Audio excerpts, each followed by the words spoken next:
Hello, আসসালামু আলাইকুম। প্রিয় এইচএসসি শিক্ষার্থী ভাই বোনেরা, প্রীতি ও শুভেচ্ছা নিও আমাদের সপ্তডিঙ্গা টিউটোরিয়াল একাডেমির পক্ষ থেকে আজ আমরা মির্জাপুর ক্যাডেট কলেজ 2025 সালে নির্বাচনী পরীক্ষায় পর্যাবৃত্ত গতির অধ্যায় থেকে যে গাণিতিক সমস্যাটি এসেছিল, আমরা সে গাণিতিক সমস্যার সমাধান করব। আমরা প্রথমে একটু বলে রাখি, সপ্তডিঙ্গা টিউটোরিয়াল একাডেমি আমাদের এই চ্যানেলে যারা নতুন তাদেরকে আমরা একটু রিকোয়েস্ট করব আমাদের চ্যানেলটিকে সাবস্ক্রাইব করে আমাদের সাথে থাকার জন্য, যাতে করে আমাদের ক্লাসগুলো ধারাবাহিকভাবে আমরা সেই সমস্ত স্টুডেন্টদের কাছে আমরা পৌঁছে দিতে পারি। যদি ভালো লাগে ক্লাসগুলো, তাহলে অপরকে সাজেস্ট করার অনুরোধ করছি যে আমাদের চ্যানেলটিকে যাতে দেখে। আমরা প্রথমে আমাদের হোয়াইট বোর্ডে যেই অঙ্কটি লিখে রেখেছি সেটা একটু পড়ি। একটি স্প্রিংয়ের এক প্রান্তে একটি ধীর অবলম্বনের সাথে আটকিয়ে আনুভূমিকভাবে রাখা হলো এবং অন্য প্রান্তে একটি ঘর্ষণহীন তলে একটি আয়তাকার বস্তু রাখা হলো। স্প্রিংটি 4 সেন্টিমিটার প্রসারিত করে ছেড়ে দেওয়া হলো। স্প্রিংটির কম্পাঙ্ক নির্ণয় করো। গতে চেয়েছে এবং গহতে চেয়েছে গাণিতিক বিশ্লেষণের মাধ্যমে দোলনরত স্প্রিংয়ের ব্যাগ বনাম সময় লেখচিত্র অঙ্কন করে ব্যাখ্যা করো। তো দুটো প্রবলেম আমরা একটু সলভ করার চেষ্টা করছি। আমরা প্রথমে জানি যে বিশেষ করে সরল সুনিধি স্পন্দন গতি কাকে বলে, এটার বেসিক কী, বা স্প্রিংয়ের গতি কী ধরনের গতি। যেমন আমি একটা স্প্রিংকে যদি টেনে ছেড়ে দেই, এখানে একটু টেনলাম, টেনে ছেড়ে দিলে এটা কিন্তু এই দিকেই যাবে না। প্রথমত এটা এইদিকে আসে, আসার পর আবার এই দিকে চলে যায়, এই আসে এই চলে যায়, এই আসে এই চলে যায়। সুতরাং একটি স্প্রিংয়ের গতিকে আমি একটি সরল সুনিধি স্পন্দন গতি বা সিম্পল হারমোনিক মোশন বলতে পারি। ওকে, একটি সিম্পল হারমোনিক মোশন হচ্ছে আমার একটি স্প্রিংয়ের গতি। এবং সরল সুনিধি স্পন্দন গতির আমরা যদি একটু ব্যাখ্যা করি লাইক দিস, সরল সুনিধি স্পন্দন গতির সমীকরণ কোনটি? That means F equal to minus K X, F equal to minus K X square, F equal to minus K X cube, F equal to minus K X to the power 4, f equal to minus K X to the power 5। এখানে যেগুলোর এক্সের উপরে পাওয়ার জোড় সংখ্যা রয়েছে, এগুলো কোনো ক্রমেই সরল সুনিধি স্পন্দন গতি হতে পারে না। সরল সুনিধি স্পন্দন গতি হতে পারে না।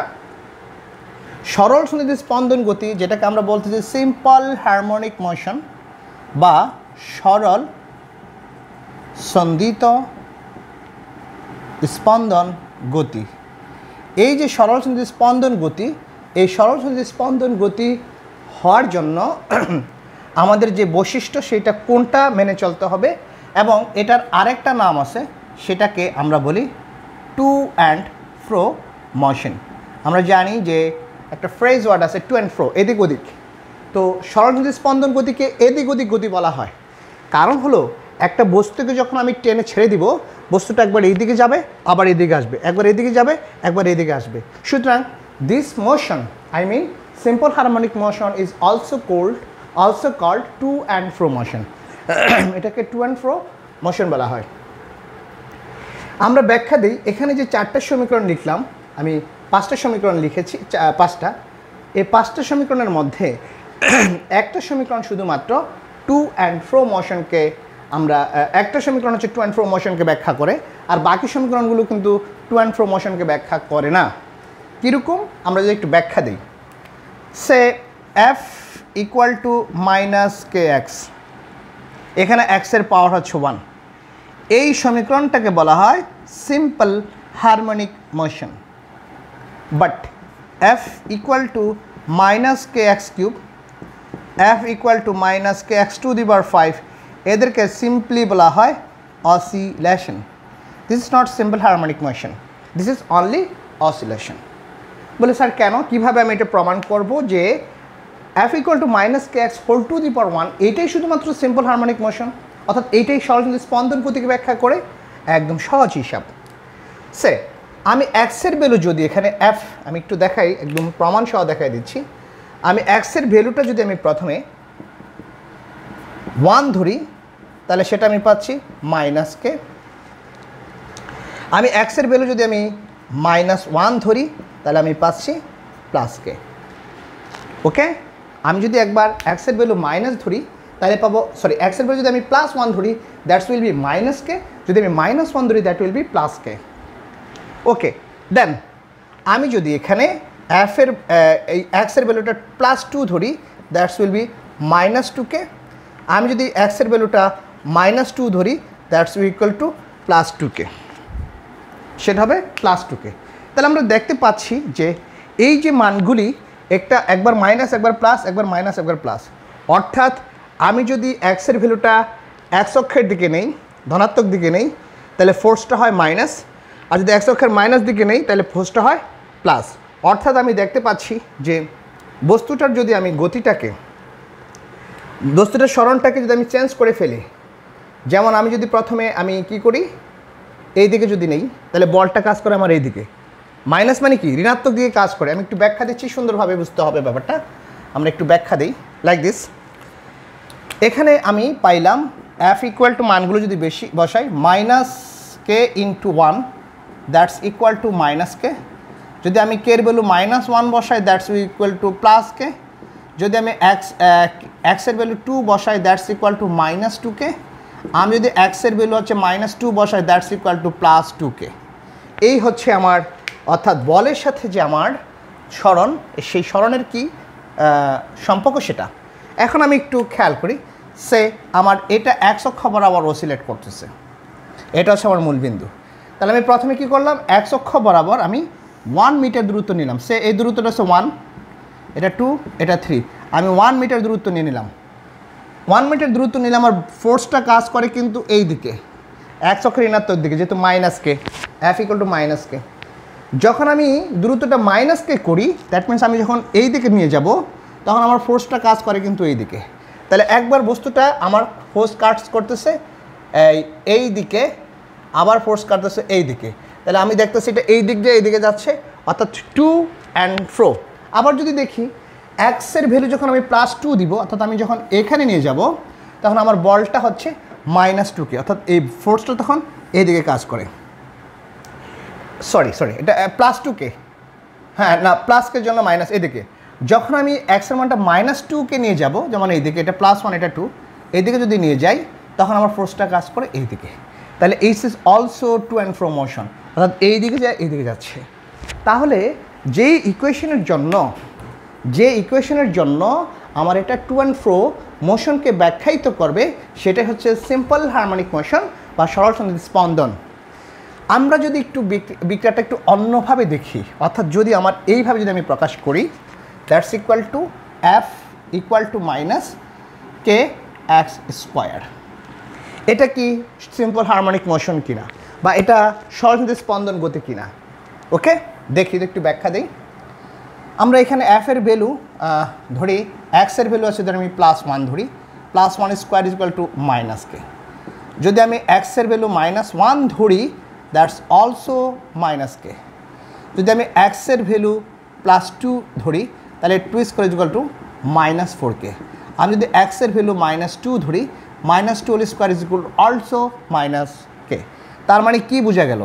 তার মানে বোঝা গেল আমি যদি এক্স অক্ষ বরাবর বস্তুটাকে অসিলেট করি, প্রথমে 1 মিটার, তারপরে 2 মিটার, যেমন এটা 1 মিটার, তারপরে 2 মিটার, তাহলে যদি 1 মিটার দূরত্ব নেই, তাহলে আমার ফোর্সটা কাজ করে এই দিকে। যদি আমি মাইনাস দেই, মাইনাস এদিকে নিলাম, তখনও বলটা কাজ করে আমার ঋণাত্মক দিকে, অর্থাৎ এই দিকে বল কাজ করতেছে, এটা বলের দিক, এটা বলের দিক। আমি যখন ফোর্সটা 2 মিটার সরাই দেবো, সরি ফোর্স না, দূরত্ব, এটা যখন আমি 2 মিটার সরাই দেবো, আমার ফোর্সটা কাজ করবে এইদিকে। যখন আমি -2 মিটার সরাই দেবো, তখন আমার ফোর্সটা কাজ করবে এইদিকে।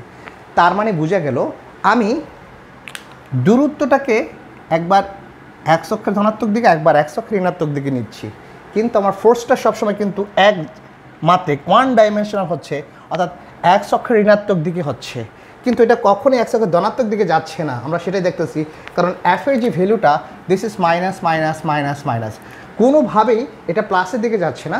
সুতরাং এই যে মোশন, এই মোশনটা হচ্ছে one dimensional motion, one dimensional motion, অর্থাৎ একমাত্রিক গতি। এটা সর্বদা একমাত্রিক গতি, এটা কিন্তু টু অ্যান্ড ফ্রো, অর্থাৎ এদিক ওদিক গতি না। যেহেতু এটা ওদিক এদিক গতি না, সুতরাং F equal to minus K X square এটা সিম্পল হারমোনিক মোশন বা সরাসরি স্পন্দন গতি সমীকরণ হতে পারে না। একই রকমভাবে ব্যাখ্যা যদি আমরা দেই, আরেকটু ব্যাখ্যাও দিই, আমাদের দরকার আছে, দ্যাটস ইকুয়াল টু যদি F equal to minus K X cube, এই সমীকরণে যদি আমরা ব্যাখ্যা দিই, এটা কি হতে পারে একটু ব্যাখ্যা দিচ্ছি আমি। যেমন আমি প্রথমে হচ্ছে এক্সের ভ্যালু +1 বসাই, তাহলে +1 cube that's equal to minus K. যদি এক্সের ভ্যালু আমি -1 বসাই, -1 whole cube that will be হচ্ছে মাইনাস, এটা কিন্তু মাইনাস মাইনাস হচ্ছে plus K, that's equal to কী হবে, এক্সের ভ্যালু আবার বসাই 2 কিউব, 2 কিউব হচ্ছে দ্যাটস ইকুয়াল টু -8কে। আমি যদি এক্সের ভ্যালু -2 কিউব বসাই, অর্থাৎ মাইনাস মাইনাসে +8কে, তাহলে আমরা দেখতে পাচ্ছি একবার মাইনাস একবার প্লাস, একবার মাইনাস একবার প্লাস। বাট এটাও কিন্তু আমরা দেখতে পাচ্ছি, এটাও কিন্তু একটা অসিলেশনকে নির্দেশ করে। কীরকম, যেমন আমার এক্সের ভ্যালু আমি প্রথমে 1 নিয়েছি, এই +1 নিয়েছি, আমার দিকটা হচ্ছে মাইনাসের দিকে, অর্থাৎ এই দিকে। যখন আমি এক্সের ভ্যালু -1 নিয়েছি, তখন আমার ফোর্সটা কিন্তু এই দিকে, অর্থাৎ একবার ফোর্স এইদিকে যায় আবার এদিকে গেছে, that is to and fro motion. সুতরাং এটাও কিন্তু টু অ্যান্ড ফ্রো মোশন ব্যাখ্যা করে, অর্থাৎ টু অ্যান্ড ফ্রো মোশন ব্যাখ্যা করে। ওকে, টু অ্যান্ড ফ্রো মোশন ব্যাখ্যা করে, টু অ্যান্ড ফ্রো মোশনকে কিন্তু আমরা ব্যাখ্যা করতেছি। তাহলে দেখা গেল যে এফ ইকুয়াল টু মাইনাস কে, অর্থাৎ এক্সের উপর যখন পাওয়ার বিজুর হয় তখন সেগুলো কিন্তু টু অ্যান্ড ফ্রো মোশনকে ব্যাখ্যা করে। তারপরেও আমরা শুধুমাত্র, অর্থাৎ এটাকে টু অ্যান্ড ফ্রো মানে যেমন একটা সরাসরি স্পন্দন গতির কথা বলি, ছেড়ে দিলে এটা এদিক ওদিক দুলতে থাকে, এদিক ওদিক দুলতেছে, দ্যাট মিনস মানে কি, এটা একটা টু অ্যান্ড ফ্রো মোশন। আর টু অ্যান্ড ফ্রো মোশন মানেই হচ্ছে আমার একটা অসিলেশন হতে পারে, অথবা এটা সরাসরি স্পন্দন হতে পারে। বাট মনে রাখতে হবে শুধুমাত্র F equal to minus K X whole to the power 1 এর জন্য যে সমীকরণ, সেটাই হচ্ছে সরাসরি দেওয়া স্পন্দন গতি। তাহলে আমি আশা করি আমার এই ছোট্ট ব্যাখ্যার মাধ্যমে আমরা সবাই সরাসরি স্পন্দন গতিটা কী বা কী ধরনের গতিকে আমরা সরাসরি স্পন্দন গতি বলবো, কোন ইকুয়েশন দ্বারা আমরা ব্যাখ্যা করবো, এটা ক্লিয়ার হয়ে গিয়েছে। আমি এবার প্রশ্নটি একটু সলভ করার চেষ্টা করি। একটি স্প্রিংয়ের এক প্রান্তে, সে এটা একটা স্প্রিং, এই স্প্রিংয়ের এইভাবে একটি স্প্রিংয়ের এক প্রান্তে একটি ধীর মানে এটা এরকম বাঁধা আছে, ধীর অবলম্বনের সাথে আটকিয়ে আনুভূমিকভাবে, অর্থাৎ ওয়াই অক্ষ বরাবর না এক্স অক্ষ বরাবর আনুভূমিকভাবে রাখা হলো, এবং অন্য প্রান্তে একটি ঘর্ষণহীন তলে একটি আয়তাকার বস্তু, অর্থাৎ এখানে একটা ঘর্ষণহীন, এটা ফ্রিকশনাল ফোর্স 0, এরকম একটা ঘর্ষণহীন তলে একটা বস্তু রাখছে আয়তনহীন, অর্থাৎ এটার frictional force F S equal to 0, অথবা এফ কে, অর্থাৎ গতি ঘর্ষণ গুণাঙ্কটা 0, গতীয় ঘর্ষণ বল 0 বা স্থিতি ঘর্ষণ বল দুটোই 0, যেহেতু তারা বলে দিচ্ছে ঘর্ষণহীন তলে একটি আয়তাকার বস্তু রাখা হলো। স্প্রিংটিকে 4 মিটার প্রসারিত করে ছেড়ে দেওয়া হলো। সে এই হচ্ছে আমার স্প্রিং, এটাকে আমি প্রসারিত করে এখানে নিয়ে আসলাম, তাহলে এটা তার প্রাথমিক অবস্থান, এটা তার শেষ অবস্থান। তাহলে এই যে দূরত্ব, এই দূরত্বটা হচ্ছে এক্স ইকুয়াল টু আমার 4 সেন্টিমিটার, অর্থাৎ 4 × 10⁻² মিটার। তাহলে স্প্রিংটি 4 সেন্টিমিটার প্রসারিত করে ছেড়ে দেওয়া হলো, স্প্রিংটির কম্পাঙ্ক নির্ণয় করো। তাহলে আমরা প্রথমে একটা সূত্র জানি, আমরা প্রথমে জেনে আসছি যে সরল স্পন্দন গতি এফ সমান -kx, আমরা সবাই এটা জানি। নিউটনের গতির দ্বিতীয় সূত্র অনুসারে, কারণ আমরা জানি সরল স্পন্দন গতি হচ্ছে একটা, যেমন স্প্রিংয়ের গতি সরল স্পন্দন গতি, এই জন্য এই সূত্র লিখেছি। তাহলে এফ ইকুয়াল টু লিখতে পারি গতি, নিউটনের গতির দ্বিতীয় সূত্র অনুসারে F equal to ma - k × x। Differential ক্যালকুলাসের অনুসারে আমরা লিখতে পারি, ত্বরণকে লিখতে পারি, যেহেতু এটা এক্স অক্ষ বরাবর অসিলেট করছে বা এটা এক্স অক্ষ বরাবর তার ত্বরণ সৃষ্টি হচ্ছে, তাহলে এক্স অক্ষ বরাবর তার আসবে d²x/dt² = k/x। আর m দিয়ে যদি আমি ভাগ করে দিই, তাহলে আমি পাচ্ছি that is d²x/dt² = -k/m × x। Or আমরা পাচ্ছি d square x by dt square is equal to minus omega square x. আমরা জানি omega square is equal to k divided by m. Or finally আমরা পাইলাম এখানে d square x by dt square plus omega square x equal to 0। এই সমীকরণটাকে বলা হয় সরলসন্ধি স্পন্দনের ব্যবকলনীয় বা differential equation of simple harmonic motion. আমরা এই সমীকরণ থেকে আরেকটা সমীকরণ জানি যে omega square is equal to k divided by M.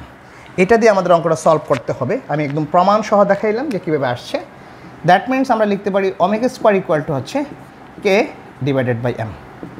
তাহলে ওমেগাকে লিখতে পারি আমি root over of k divided by m, এটা লেখা যায়। এখন আমাদের এখান থেকে বের করে নিয়ে আসতে হবে হচ্ছে ত্বরণ, আরে কম্পাঙ্ক।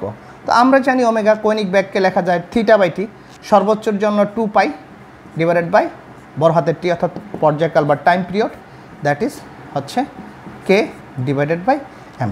তাহলে এখানে 1/t-কে আবার লেখা যায় এফ, অর্থাৎ আমরা জানি এফ ইকুয়াল টু 1/t। এটা একটা ফর্মুলা। ওকে, তাহলে এটা হচ্ছে আমার কম্পাঙ্ক আর রুট ওভার অফ হচ্ছে কে ডিভাইডেড বাই এম। কেটা হচ্ছে আমার স্প্রিং ধ্রুবক, বাট অঙ্কের কোথাও আমার স্প্রিং ধ্রুবক নাই। এম হচ্ছে বস্তুর ভর, আমার বস্তুর ভরটা দেওয়া আছে। তো এখন তো আমি বড় বিপদে পড়েছি যে আমি এই স্প্রিং ধ্রুবকটাকে কীভাবে কনভার্ট করবো বা কীভাবে পাবো। কোনো দরকার নাই। কেন দরকার নাই? আমরা একটা সূত্র জানি, এফ সমান সমান একটু আগে লিখলাম মাইনাস কে এক্স। তাহলে শুধুমাত্র যদি আমরা মড নেই তাহলে এফ সমান সমান কে এক্স লেখা যায়। তাহলে এখানে কে এক্স যদি আনতে পারি তাহলে ম্যাটের পরিবর্তে এফ লিখতে পারবো।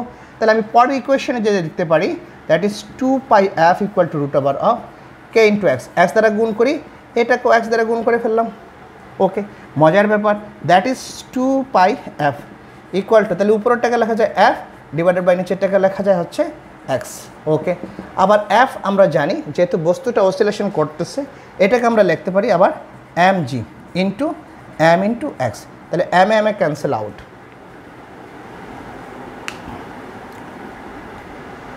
M a cancel out.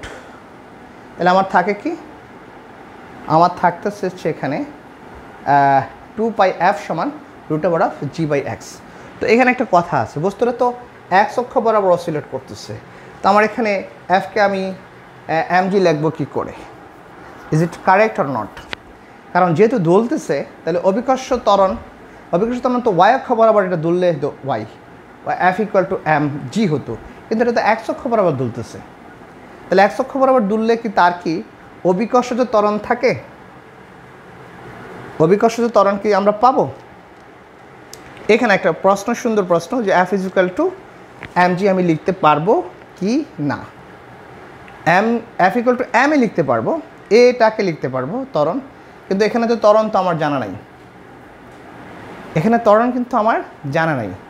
তাহলে আমি কিভাবে সেখান থেকে, তো এটা একটা জিনিস হচ্ছে, যদি এটা এক্স অক্ষ বরাবর যখন আমরা টেনে ছেড়ে দেই, এটা যে ভাইব্রেশন করতেছে এটা স্পন্টিনিউয়াসলি, তাহলে সেক্ষেত্রে আমার যেই এফ এর মানটা এটা আমরা কিভাবে সলভ করব?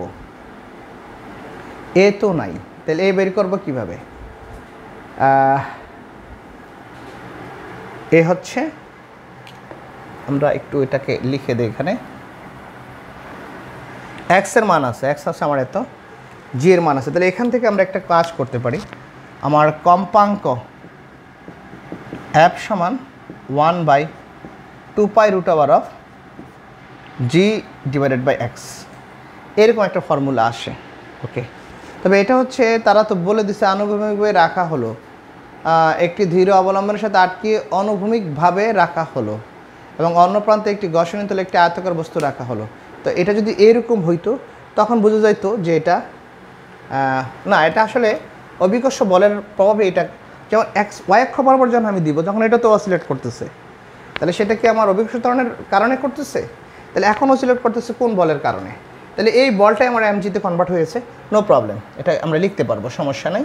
তাহলে এটা যদি আমরা লিখে দিই, দ্যাটস ইকুয়াল টু এফ সমান 1/2 ইন্টু 3.1416, জির মান হচ্ছে আমার 9.8 ইন্টু 4 ইন্টু 10⁻²।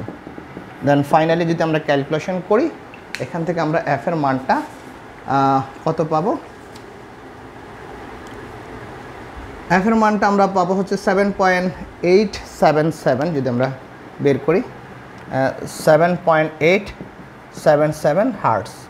হার্টসকে পার সেকেন্ডও বলা হয় অথবা সাইকেল পার সেকেন্ড, সাইকেল বলতে সংখ্যাকে বোঝায়। এই হচ্ছে আমার নর্মালি কম্পাঙ্ক বের করার সূত্র। যেহেতু এখানে অন্য কোনো তথ্য দেওয়া নাই, তাহলে আমাকে এইভাবেই করতে হবে। শুধুমাত্র 4 সেন্টিমিটার প্রসারিত করে ছেড়ে দেওয়া হয়েছে, এই কথা বলা আছে। ওকে, এর ছাড়া কোনো তথ্য দেওয়া নেই। আচ্ছা, এবার আমরা পরের অঙ্কটাতে আসি। গহ নাম্বারটা কি বলা আছে এখানে যদি একটু দেখি আমরা। গহতে বলা আছে গাণিতিক বিশ্লেষণের মাধ্যমে দোলনরত স্প্রিংয়ের ব্যাগ বনাম সময় লেখচিত্র অঙ্কন করে ব্যাখ্যা করো। এটা অনেক ইম্পর্ট্যান্ট। আমি দেখতে পাচ্ছি যে অনেক বইতেই প্রশ্নটা আসলে সঠিকভাবে সলভ করা নাই, তারা একটা মন গড়া একটা অ্যান্সার দিয়ে দিয়েছে। গাণিতিক বিশ্লেষণের মাধ্যমে দোলনরত স্প্রিংয়ের ব্যাগ বনাম সময়। তাহলে আমরা তো জানি যে একটু আগে দেখলাম যে একটা সরলরৈখিক স্পন্দন গতির সমীকরণ হচ্ছে d²x/dt² প্লাস ω²x = 0 যখন সেটা x অক্ষ বরাবর অসিলেট করে। এটা একটা ডিফারেনশিয়াল ইকুয়েশন। এই ইকুয়েশনের সাধারণ সমীকরণ হচ্ছে x = a sin ωt। আমি ধরে নিলাম এটার আদি দশা বা ইপকটা 0, এটা আর কাউন্ট করলাম না, আমি এটা ধরে নিলাম। তাহলে এখান থেকে এটা যদি তার স্মরণ হয়, এখান থেকে আমাকে বলা আছে যে ব্যাগ বনাম সময়, তাহলে ব্যাগটা বের করতে হবে। তাহলে ব্যাগ বের করার সূত্র কি? আমরা জানি ব্যাগ সমান হচ্ছে dx/dt, অর্থাৎ সময়ের সাপেক্ষে যদি আমি স্মরণকে ডিফারেন্সিয়েট করি তাহলে পেয়ে যাব that means a sin ωt। তাহলে এ ধ্রুবক এটা সামনে চলে আসবে, দেন dt of sin ωt। তাহলে সূত্র হচ্ছে a ddx of sin x হচ্ছে cos x, okay, cos ωt into dt of ωt-কে আমি একটু লিখি, কারণ যেটাকে x ধরছি সেটাকে আবার ডিফারেন্সিয়েট করব। আমি এটা পাচ্ছি এটা, আর এখানে পাচ্ছি আমি শুধু ওমেগা। ওমেগা ধ্রুবক আর টিকে করলে 1, তাহলে ফাইনালি পাওয়া যাচ্ছে omega a into cos ωt। তাহলে সুতরাং আমার ব্যাগ কত? b = হচ্ছে omega a into cos ωt। এই হচ্ছে আমার ব্যাগের সমীকরণ। তো আমাকে বলছে যে গাণিতিক বিশ্লেষণের মাধ্যমে ব্যাগ বনাম সময়, অর্থাৎ এখানে যেটা আছে এই ব্যাগের সাথে এটার সাথে এই সময়, এই দুটোর গ্রাফ এঁকে আমাকে দেখাতে হবে। অর্থাৎ ব্যাগ এবং সময়ের সাথে গ্রাফটা কেমন হবে সেটা দেখাতে হবে। তো মজার ব্যাপার, এটাকে আমি একটু ভেঙে নেই। বলে কীরকম ভাঙবো? b = আমি লিখতে পারি ওমেগা a ইন্টু cos ওমেগাকে লেখা যায় 2π/t ইন্টু t, এরকম লিখতে পারি। টি হচ্ছে টাইম পিরিয়ড, ওকে, টি হচ্ছে টাইম পিরিয়ড। এখন আমি দেখব যে বিভিন্ন টাইম পিরিয়ডে সেটার ব্যাগটা কত হয়, এটাই আমার এখন প্রশ্নের অঙ্ক। তাহলে আমরা একটা কাজ করি, এই ধরনের অঙ্ক সলভ করার জন্য আমরা অনেক কিছু মুখস্থ করে ফেলি। কিচ্ছু মুখস্থ করার দরকার নাই, আমরা একটা টেকনিক অবলম্বন করি।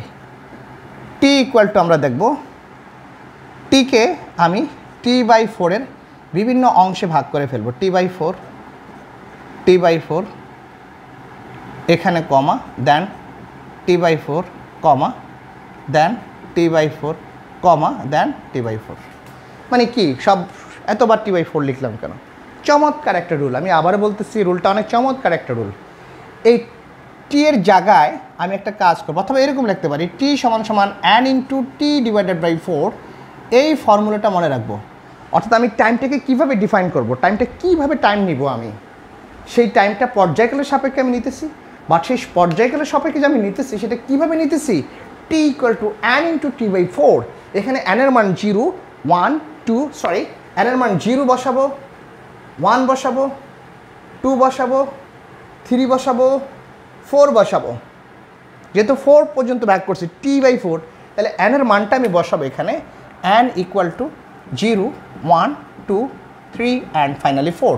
তাহলে প্রথমে আমি বসাবো 0, বসাই দিলাম n এর মান 0, n এর মান বসাবো 1, n এর মান বসাবো 2, n এর মান বসাবো 3, n এর মান বসাবো 4। তাহলে এটা কত আসতেছে? অর্থাৎ t0 × t/4 দ্যাটস = 0, এটা আসতেছে t/4, এটা আসতেছে যদি কেটে দেই তাহলে আসতেছে t/2, এটা আসতেছে 3t/4, এটা আসতেছে অনলি t। অর্থাৎ t এর মানগুলো আমি এই মানগুলো এখানে বসাবো কি কি 0 t/4 t/2 3t/4 and t। একটু দেখি আমার ব্যাগের ইকুয়েশন আমি পেয়েছি কি b = omega a into cos 2π/t into t, এটা পেয়েছি আমি 2π/t ইন্টু t পেয়েছি। তাহলে আমরা একটু দেখি তো কীভাবে এটাকে সলভ করে ফেলতে পারি। মজার ব্যাপার, প্রথমে আমরা এই টির ভ্যালুটা 0 ধরি। t = 0 হলে b = omega a cos 2π/t into 0 that's equal to omega a into cos of 0। তাহলে omega a into 1 that's equal to omega a। তাহলে b = ওমেগা a, তাহলে একটা পাইলাম। ওকে, যখন আমরা একটু এটা এখানে একটু গ্রাফে রেখে দিই, পরে আমরা গ্রাফটাকে বসাবো। ওকে, এখানে আলাদাভাবে এটা t এটা v, যখন 0 তখন ওমেগা a। ওকে, যখন 0 তখন ওমেগা a একটা পেয়েছি। দেন আমি এবার বসাবো t = হচ্ছে এটা বের করে ফেলছি t/4। t/4 হলে b = হচ্ছে omega a into cos 2π/t into t। তাহলে টির ভ্যালু হচ্ছে t/4 বসাবো। t/4 t ক্যান্সেল, এটা কাটলে 2, দ্যাট মিনস আমি পাচ্ছি ওমেগা a ইন্টু cos π/2। তাইলে ওমেগা a ইন্টু cos 90 ডিগ্রির মান 0 দ্যাটস ইকুয়াল টু 0। তাহলে এটা পাচ্ছি যখন আমার টাইমটা হচ্ছে t/4 দ্যাটস ইকুয়াল টু 0। যখন আমার এটা হচ্ছে t = t/2 t/2 হলে b = that's equal to omega a into cos 2π/t into say t, here t is t/2। এইটা হচ্ছে আমার, তাহলে t cancel, 2 cancel, that's equal to হচ্ছে omega a into cos of pi. তাহলে cos pi মানে cos 180 ডিগ্রির মান। What is the value of cos 180 degree? আমরা ক্যালকুলেটরে দেখি, দ্যাটস ইকুয়াল টু cos 180-র ভ্যালু আমার -1। তাহলে -1 বসাই দিলে আমরা পাচ্ছি মাইনাস ওমেগা a। তাহলে এটা হলো t/2, অর্থাৎ যখন আমি t/2 নিব মাইনাস ওমেগা a পেয়ে যাব। ওকে ওকে, আমরা তাইলে এখানে t/4 বের করছি, t/2 বের করছি। এইবার আমরা একটু দেখি t যদি আমি এখানে কত 3t/4 বসাই, 3t/4 বসাই তাহলে কত পাই? এগুলো সব আমি মুছে দিই, যেহেতু অলরেডি আমি দেখিয়েছি কীভাবে আসছে। গ্রাফটা এইভাবেই আঁকতে হবে। তাহলে t = 3t/4, তাহলে আমার সূত্রের t এর জায়গায় আমি বসাবো 3t/4। t cancel, that is 2। তাহলে আমরা পাচ্ছি that is omega a into cos 3π/2। 3π মানে 3 ইন্টু 90 270। তাহলে cos 270 ডিগ্রির মান কত? cos 270 দ্যাটস ইকুয়াল টু হচ্ছে 0। তাহলে আবার পেলাম এটা হচ্ছে আমার equal to omega a into 0 that's equal to 0। তাহলে 3t/4 এর জন্য, 3t/4 এর জন্য হচ্ছে 0, আর একটা হচ্ছে t এর জন্য অনলি হচ্ছে আমার t, এই যে এটা। তাহলে এখন যদি আমি এটা t এর জন্য আবার বের করি, t হলে b = হচ্ছে আমার omega a into cos 2π/t into t, টির মান হচ্ছে বড় হাতের t cancel, that's equal to omega a into cos 2π। তাহলে cos হচ্ছে cos 360 ইকুয়াল টু হচ্ছে 1 যদি হয় তাহলে এটা আসতেছে শুধু ওমেগা a। তাহলে এটা পাচ্ছি আমরা ওমেগা a। তাহলে এটা পেয়ে গেলাম। এই মানগুলো এখন আমরা একটা টেবিলে বসাই দেব। আমরা যে মানগুলো পাইছি সেটা একটা টেবিলে বসাই, অর্থাৎ এখন আমি এই সমীকরণ ধরে t = n/t/4 এই সমীকরণটাতে আজ যদি আমরা বসাই 4 ভাগে ভাগ, সেটার একটা প্রশ্ন হতে পারে 4 ভাগ করব কেন? 4 ভাগ করার একটা প্রক্রিয়া বলে দিই। এই যে অর্থাৎ আমি যখন একটা বৃত্ত আঁকি সেটা 4টা বিন্দুতে কাট করে, তো এই জন্য 4টা বিন্দুর জন্য আমি 4টা নিব। t = 0, t = t/4, t = হচ্ছে t/2, আর এটা হচ্ছে 3t/2, 3/2/4 আর একটা হচ্ছে আমার শুধু টি। এইভাবে চারটা এই জন্য চারটা কোঅর্ডিনেট হিসাব করে বলতে আমরা 4 নিচ্ছি। এবার আমরা আমাদের এখানে যে টেবিলটা পেয়েছি আমরা সেই টেবিলটা একটু দেখি। ওকে, আমি একটু বড় করে আঁকলাম। আমরা প্রত্যেকটা মান একটু সুন্দরভাবে লিখতে চাই। এই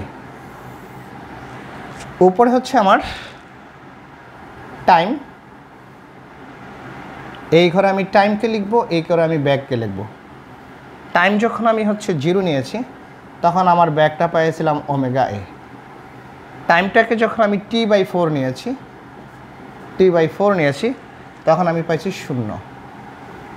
টাইমটাকে যখন আমি T/2 নিয়েছিলাম তখন আমি সেটাকে পেয়েছিলাম মাইনাস ওমেগা এ।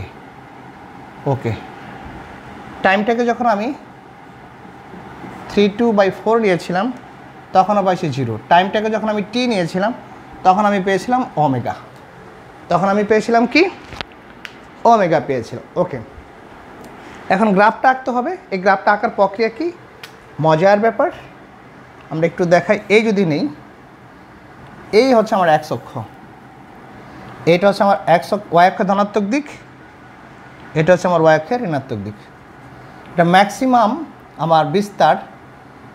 আমাকে বলা হয়েছে কি ব্যাগ বনাম সময়, তাহলে আমি এক্স অক্ষে বসাবো ব্যাগ আর ওয়াই অক্ষে বসাবো, ওয়াই অক্ষে বসাবো ব্যাগ, এক্স অক্ষে বসাবো সময়। বসাই দিলাম। তো বসাইলে আমরা একটু এখানে একটু হিসাব করি আমার সময়টা কীভাবে আমি নিলাম। যেমন প্রথমে নিয়েছিলাম 0, এই হলো 0, এই এই এই এই গ্রাফ, জাস্ট গ্রাফ। এটা হলো আমার t=0। ওকে, এটা t=0, এটা হচ্ছে t=t/4। এই বিন্দুটা হচ্ছে t=হচ্ছে t/2, এই বিন্দুটা হচ্ছে 3/2/4, আর এটা হচ্ছে t=t। এই হচ্ছে আমি পেয়েছি, এই তো। এখন আমরা দেখি তো কি, যখন আমার t=0 ছিল তখন v ছিল প্লাস ওমেগা এ, অর্থাৎ ম্যাক্সিমাম পয়েন্ট। এইটা ওমেগা, এটা হচ্ছে আমার এটা ম্যাক্সিমাম ওমেগা এ, আর এটা হলো সর্বনিম্ন ওমেগা এ। তাহলে যখন আমার t ছিল 0, দ্যাট মিনস t=0, তখন বির মান ওমেগা এ প্লাস ওমেগা, তার মানে এই বিন্দুটা। যখন আমার t ছিল t/4 তখন সেটা 0 মানে এটা মূল বিন্দুতে এটা। যখন আমার t ছিল t/2, দ্যাট মিনস t/2, তখন আমার সেটা হচ্ছে মাইনাস ওমেগা এ, অর্থাৎ মাইনাস ওমেগা এ মানে এটা এখানে আছে। ওকে, যখন আমার ছিল 3t/4 তখন 0, তার মানে 0 মানে এই 3t/4 এখানে আছে। যখন আমার ছিল t=t তখন ওমেগা অর্থাৎ সর্বোচ্চ, অর্থাৎ এখানে আছে। এই হলো গ্রাফ। এবার এই গ্রাফগুলোকে আমাকে যোগ করতে হবে। তাহলে যোগ করলে আমি কি পাচ্ছি, লাইক দিস, এরকম একটা গ্রাফ পাওয়া যাচ্ছে। অর্থাৎ রিপিটেডলি এটা তখন এইভাবে সামনের দিকে আসবে। তাহলে গ্রাফটা কীরকম হবে যদি আমরা একটু লিখতে চাই, গ্রাফটা হবে আমার এরকম। অর্থাৎ আমার যদি সর্বোচ্চ বিন্দু এটা হয়, এইটা যদি সর্বনিম্ন বিন্দু হয়, তাহলে এটা এইভাবে যাবে। দিস ইজ কল্ড, এটা হলো কস গ্রাফ। এটা কী ধরনের graph, this is cos graph. কেন, আমরা জানি কস গ্রাফ ওয়াই অক্ষ থেকে, অর্থাৎ সর্বোচ্চ বিস্তার থেকে শুরু হয়। এটা সর্বোচ্চ বিস্তার ওয়াই অক্ষ থেকে শুরু হয়েছে, তাহলে এটাকে লিখতে পারি y = cos x এর গ্রাফ, অথবা এটা হলো কস গ্রাফ। ওকে, আমরা ত্রিকোণমিতিতে এগুলো শেখানো হয়েছে যে কীভাবে সাইন গ্রাফ আঁকতে হয়, কীভাবে কস গ্রাফ আঁকতে হয়, টেন গ্রাফ কীভাবে আঁকতে হয়। এই হচ্ছে আমার এটার ব্যাখ্যা। আমি আশা করি সবাই এটা সুন্দরভাবে এই প্রশ্নটা বুঝতে পেরেছে যে আমার কস গ্রাফটা কীভাবে আসলো, সেটা সবাই বুঝতে পেরেছে। এবং এই ধরনের প্রশ্ন যদি পরীক্ষায় আসে, আমাদের যেহেতু পরীক্ষা খুবই সন্নিকটে, এবং এই ধরনের প্রবলেম আমাদের বিভিন্ন গাইড বইতেও ভুল করে লেখা আছে। আসলে এরকম গ্রাফ কীভাবে আসছে সেটা দেখানো হয়নি, জাস্ট খালি চিত্র ডেকে দিয়েছে।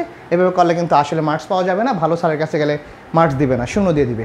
কারণ হচ্ছে আমাকে বলা হয়েছে যে লেখচিত্র অঙ্কন করতে হবে। তাহলে লেখচিত্র অঙ্কন করার জন্য তাহলে আমার দুটো অক্ষর লাগবে, এক্স অক্ষ একটা লাগবে, ওয়াই অক্ষ একটা অক্ষর লাগবে। এক্স অক্ষে আমার মানগুলো কীভাবে বসাবো, ওয়াই অক্ষে আমি কীভাবে মান বসাবো সেটা তো আমাকে জানতে হবে। দেন আমি মান বসাবো, তারপর গ্রাফটা প্লট করব। আশা করি সবাই বুঝতে পেরেছে। যদি ক্লাসটি ভালো লেগে থাকে আমাদের চ্যানেলটিকে লাইক কমেন্টস এবং সাবস্ক্রাইব করে আমাদেরকে সহযোগিতা করলে আমাদের আরও বেশি ক্লাস দেওয়ার অনুপ্রেরণা জাগবে। আমরা ফিজিক্সের আরও অনেক ক্লাস নিয়ে হাজির হব। আমরা আশা করি আজকের ক্লাসটি সবার ভালোই লাগবে। আমরা পরবর্তীতে আরও ক্লাস নিয়ে হাজির হব। ততক্ষণ পর্যন্ত ক্লাস দেখার আমরা অনুরোধ করে ক্লাসটি এখানে সমাপ্ত করছি। আল্লাহ হাফিজ।